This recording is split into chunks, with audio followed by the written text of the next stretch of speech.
Okay, a little follow-up to the blog post. I talked to a number of my friends about my experience with the Grandkids Bookgroup in Lake Tahoe, and based on their responses, I thought I'd add a little bit to the blog post. So the first thing is this. If you're thinking about doing this, ask them if it's something that they want to do.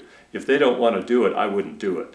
When I had the idea about this, I texted the granddaughter that I thought would be most receptive to this, and she responded the way I thought she would, and the book group took off from there. But ask them first if it's something that they want to do. If they don't want to do it, I wouldn't do it. Second thing is, let them suggest the book. I know the book that we read that the blog post is all about. It's just a great book. I would recommend it to anybody, but that doesn't mean that's the book that you should use for your book group. Ask them. Let them come up with the book that they're interested in, that they want to talk about. Third thing I would say, attitude. We want to listen to understand, okay, rather than listening to respond.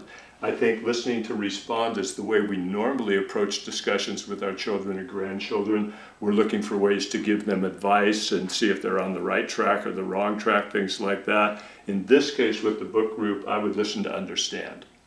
I thought it was very interesting at the end of the discussion. I asked them, do they prefer print or digital? When they're reading like this, they all prefer a print book. So I thought that was kind of interesting. The book group, this is the way it was. We had a 3rd grade boy, 5th grade girl, 6th grade girl, 9th grade girl. The boy hadn't read the book, but he seemed kind of interested in the discussions. And then the 3 girls had all read the book, and a couple of them, they had read the book in class. It was part of their classroom assignment. The way the book group worked is that we would get up early. I would take them out to breakfast in Truckee. The parents weren't with us. It was just me and the 4 kids, and we would discuss the book.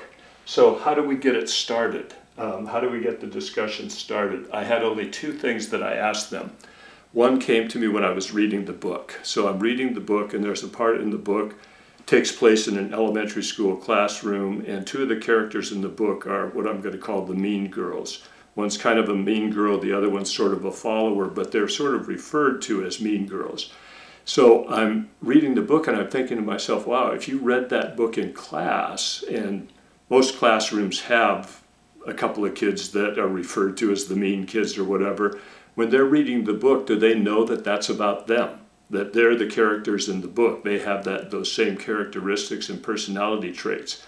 So that's how I got the discussion started in the first place. We're having breakfast, and I said, you know, that part in the book about the mean girls and that, when you're reading the book in class, do you think that those kids in class that are like that know that that's about them? Interesting response. They all said no. They didn't think that those people recognized themselves in the book as being those people with those personalities. Second thing, I said, you know, the ending really surprised me.